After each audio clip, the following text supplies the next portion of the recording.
ठाकरेंचं नाव घेतलं, बंड जेव्हा झालं शिंदेचं तेव्हा आमदार मंत्री उद्धव ठाकरेंचीच ते म्हणायचं की अरे साहेब भेटत नाहीत, साहेब वेळ देत नाहीत. तुम्ही मातोश्रीवर कसे पोहोचला? हे मला तर ह्या जुन्या गोष्टी काय मी सांगू शकत नाही. आणि मी ज्यावेळेस पोचलो त्यावेळेस आदरणीय उद्धव साहेबांनी माझं स्वागतच केलं मातोश्रीवर.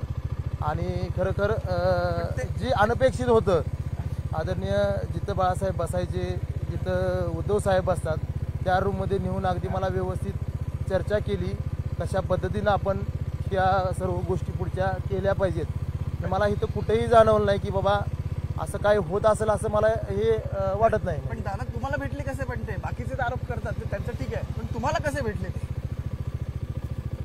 उद्धव साहेबांनी आणि आदरणीय संजय राऊत साहेबांनी खरं सर्व गोष्टींचा परवा त्यांनी भाषणातही सांगितलं की मी त्याच्या पाठीमागं कोण आहे किंवा त्याच्या घरात कोण आमदार खासदार हे बघत नाही, जास्त करून तो माणूस बघतो.